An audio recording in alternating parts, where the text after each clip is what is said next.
Hi friends, Gilly here for another In the Weeds, the official CCL halftime show presented by Roll20, and I am here joined by HasuObs, ranged player for 30k. Hey Hasu, how was your break? How's it going? Hey Gilly, was pretty good, was pretty relaxing, pretty chill holidays overall, I'd say. And yeah, we're in 2021, right? Yeah! New year, does that equal 30k winning CCL? I think that's what I heard. We have to work for it, but we are trying. Yeah, we're giving our best. Awesome. I'm expected nothing less. We'll talk about that in a little bit. I'm super excited to talk with you. We were gonna talk way earlier, and then I got sick and stuff. So I'm super pumped we get to chat. It's always really fun to get to talk with some of my old HGC friends, and so I kind of wanted to start it off just reminiscing. I would love to know, in your opinion, you know, HGC or even before, what's been some of your favorite moments, your favorite moment from that time? There's probably quite a few, but for me personally, winning the DreamHack Tours event with our boys, and then later on in the career, at the very end of HGC, being at BlizzCon, like it was the first time we qualified for BlizzCon, and we ended up in the top 4, having a very, very close semifinals against Gen G. It was heartbreaking to lose, but also one of the memories that is, it was a very good one to play on the stage and to feel like all the energy of the BlizzCon crowd was quite amazing, actually. And if I remember correctly, they were pretty on your side of that, right? Because that was the point where was NA all out and they'd kind of just adopted EU as new NA. Am I remembering that right? Yeah, kind of. Like we eliminated HeroesHearth in the quarterfinals. Ah, yes. And afterwards, the HeroesHearth crowd was kind of on our side, I think. And it was a very big difference because in the round of 8, when we got onto the stage, people were like cheering for us. And then when the NA boys came on the stage, it was like it was a thunderstorm. I was like, okay, there's a lot of people here, way more cheering for them. But yeah, as I said, in the semifinal, all that energy was carried over to us. Well, that's good. I'm glad that they could deliver. And you know, it's been a little bit since then. But how has CCL been going so far from your perspective this season? I'm pretty satisfied, actually. I think for the first time, or not for the first time, we had a few other events and HOTS going on as well, and some leagues, right? But the scale of this is a lot bigger, and people are very pumped, like both the players and the viewers. And I mean, people are taking it pretty seriously. They're playing scrims. Everyone really wants to show off, and the viewership is very hyped as well about the matches. And I mean, it feels good to have something like the CCL in HOTS again, because we've been waiting for a similar league for quite a while at this point. Yeah, and you know, I think the orgs are. It's really cool to have like former people who were in HGC playing, and you playing for 30k, and Mike, you know, what's it been like playing for 30k and kind of having that experience from like I guess a different side of an org. Yeah, first of all, like I have to say, shout outs to Team Liquid for making this all possible, because obviously I'm still representing them, but with 30k and Michael Udall, like we had a talk before the CCL, actually, we had an interview, and we sorted all things out. And honestly, I'm very happy to be part of the team. And we had a rough start at the beginning of the CCL. We had some bumpy games. We lost, I think, the initial 3 series or something, and then we kind of turned it around. We got Mena as a coach in. We already did a lot of scrims, but I feel like everyone kind of merged together, like with the players that we have. Everyone, trying their very best and helping each other out. And yeah, it's quite a road, but it's really fun. And it's a very nice challenge, actually. That's awesome. And you mentioned Mene, and I wanted to ask, since you had played, you know, with Mene, you know, so much, being both in EU, HGC, how is it now being coached by him? Yeah, I mean, I know Mene for quite a while already in the HOT scene, and even after HGC, we played together in Washed Up for a while. So I got to play with him in the team as well. Yeah. And he was watching CCL. He originally planned to play CCL, but things changed for him. So he was watching the games, and then I remember he asked me one time, like, "Hey, do you guys need some coaching?" And I said, "Let's give us like one or two more weeks, and then we talk about it again." And then I think after the third week, he asked us again, and then I was like, "Okay, I think you're right. It's time. We can definitely get some input." And honestly, when Mene started coaching us, he was mostly taking over drafts and trying to help us find like the picks that we are strong with, and just putting a little bit more emphasis on drafting.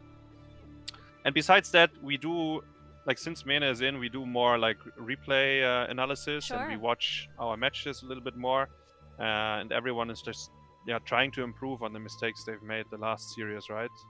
So it's actually quite helpful. Yeah, I can only imagine, because CCL is not expected to be completely full-time, and people are having to do other things. They've got jobs, they've got school, or what have you, and so having that person who can help you practice smarter, I'm sure just is so helpful and impactful. I love that he was like, "Hey, you want me to jump in yet?" That's amazing. Yeah, I mean, he has a lot of experience, right? As a player, and he's also very vocal. He likes to share his ideas and how he thinks the game should be played, and most of the time it's very obvious that his idea is right or can be applied to the situation. So I think he does actually very well as a coach. Oh, that's awesome to hear. And so now you guys, you've got your team with your coach and everything getting synergized together. You guys are sitting in a good spot. Obviously, you do have to play this weekend in the ladder, but you're sitting at 4th, so you could play any of the 5th through 8th place teams for a place in the finals the following weekend. So who are you expecting to face, and then who would you maybe want to face? I personally expect Simplicity to get through the step ladder and face us, but it's very hard to predict, right? It's a best of 5 for each of these teams. I mean, Granite and Chili Mountain, they start earlier, but after all, like, a best of 5 can definitely go either way. And if I have to choose, I would probably pick Chili Mountain, honestly, because they had a very rough series, or very rough season, and we've kind of been the gatekeeper for the top 4, and it's gonna come down to a single best of 5 for us. So I mean, I hope we survive it. I really want to be in the top 4. I really want to play in the playoffs, but it's definitely not granted. Yeah. Do you like this position? Obviously, okay, so top 3 is the best, but do you like being in the spot where it's just a single best of 5, or would you have preferred to have some of the warm-up time, the amp-up time after a break of some of the earlier matches? I mean, it's hard to say, right? Yeah. So there's one match on Sunday before us, which is Sidestep Kings versus whoever makes it out of the lower parts, and we will definitely have a warm-up during the time these guys are playing. Yeah. So we will be warmed up, but it is obviously, it's different when you already played a tournament game. But there's also the argument, maybe they have a very long best of 5, an exhausting match. They have to show all strategies, all drafts, and then it's easier for us in terms of drafting and like gathering info. So like on that, like in regards of drafting and information, I think it's the easiest for us. But we will have to see, right? That we will. I mean, it's pretty rare to see a team, I think, go all the way through the gauntlet. So there is definitely something to that, showing drafts, showing strategies, and kind of people figuring them out by that point. What if you then are able to make it into playoffs? How do you see those going? Who are you seeing kind of as the strongest team or teams when you're looking at those 3 teams sitting at the top? I think Crowd Control not only finished first in the regular season, but they also, I think, overall looked the strongest. Obviously, I mean, that's the team we like. Whoever gets to the step ladder has to play against them. But if you want to win the CCL, you have to beat every team anyways. So I wouldn't mind that. But honestly, in the top 4, like the top 3 teams, they all look very, very strong. like the kind of the season shaped up, all the teams on the top kind of beat the one below them.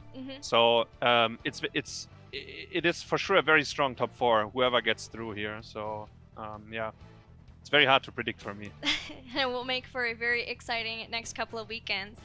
Hasu, what has been kind of your biggest challenge in playing in the CCL?